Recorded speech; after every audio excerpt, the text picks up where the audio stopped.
Hello, everyone. This is Shama speaking from Create Your Life, and I'm your sales and property strategist. And I wanted to dedicate today's live is to share what three biggest mistake property buyers are doing. I'm from Sydney, New South Wales, in Australia, and I want to share now. First, I want to start with the current market update in terms of there have been buyers activities have started, be it first home buyers or investors, because we have already started seeing the surge in the property prices as well as buyers activities. So what does that mean is now the hi Shrikant. So the gap between demand and supply has started decreasing. And if you are not familiar with this term, let me know. I'm happy to do a separate video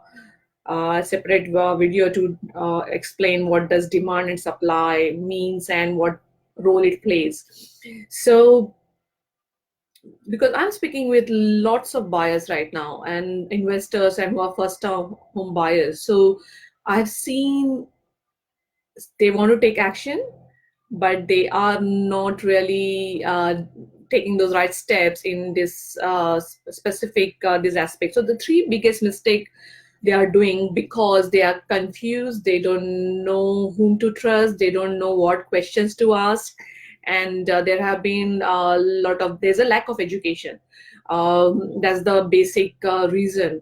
And yeah, they keep listening to so many different discussions, comments, and those news, which they don't understand why someone is saying, but they just sorry they're just thinking and believing what anyone and everyone is saying is the true, which is not the true.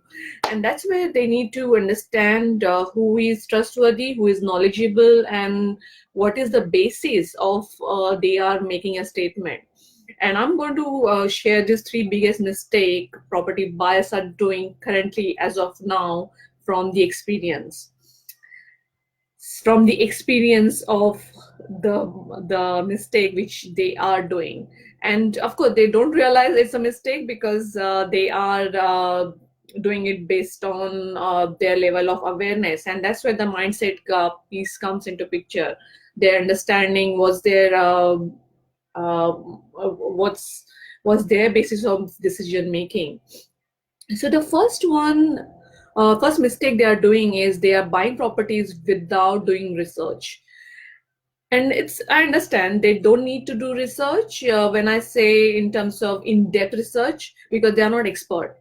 They need to do research based on the fundamentals of what is the location growth, what is how many people are investor or how many people are owners.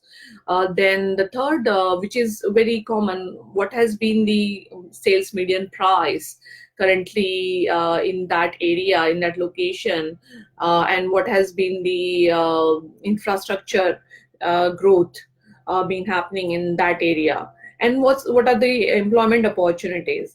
Because you want to if you are investor, then you want to be sure your place is going to be rented, it's going to get that capital growth. So these are some of the important points to look at. However, they are not doing that research.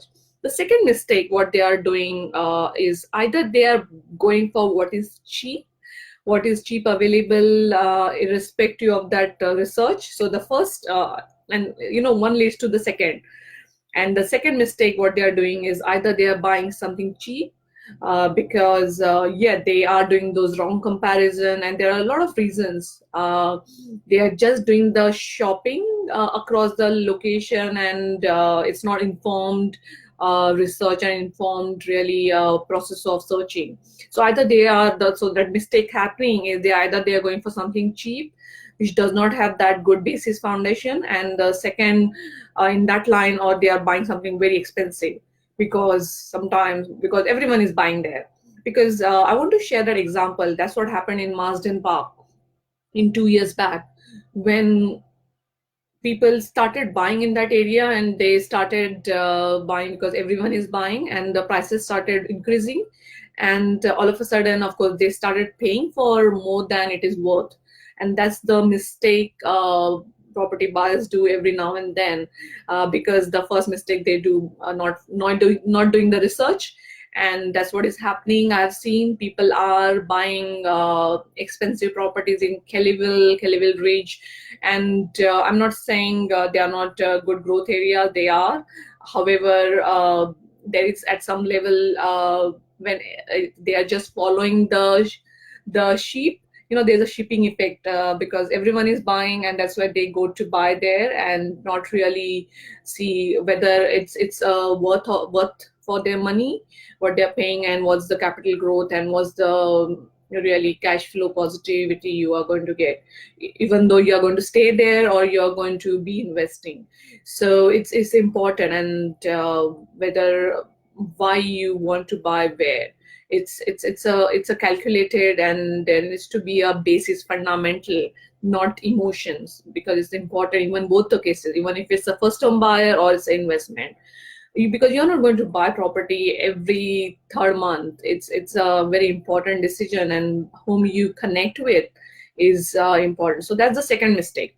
The third mistake, what they are doing is they are not building relationship with the real estate agent.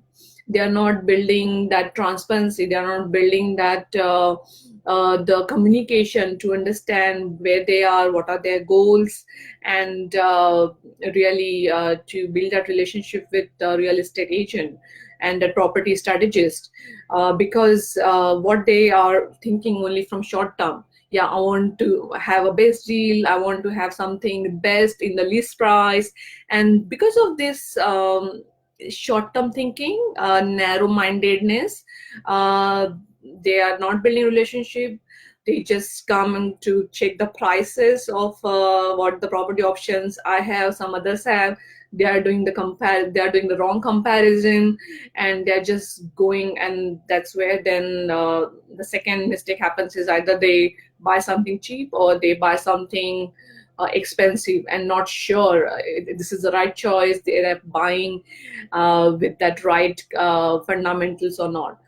So yeah, so it's important. You must build relationship with not every, because every real estate agent, but having that understanding who is that guiding you, by asking the question, who are those real estate agent who are asking you those right questions.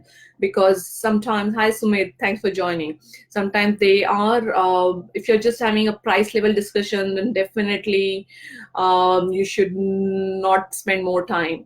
If that real estate agent is asking those right questions on your goals, why, what is the purpose you want to look for this investment, and share. If you don't know about what market is doing, what things to look for, and the person who really gives you that education, really gives you those understanding points, you must then be loyal to that agent, because that agent has really has intention to help you and make those right decisions, and even really share. So it's not about buying one property, but it's important to get the guidance in the future.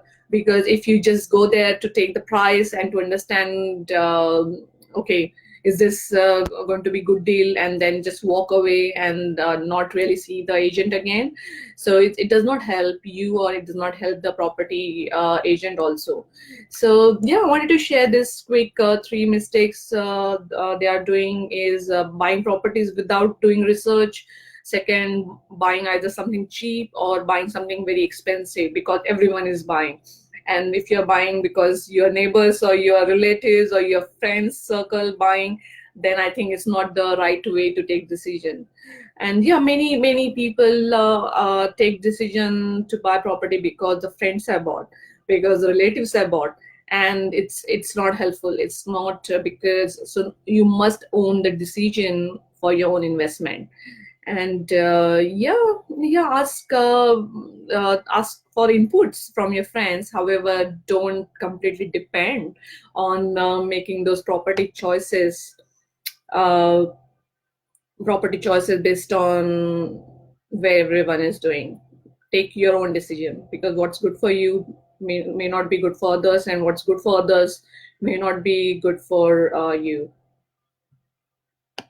I trust I helped you to bring awareness to a different level so that you don't make those mistakes.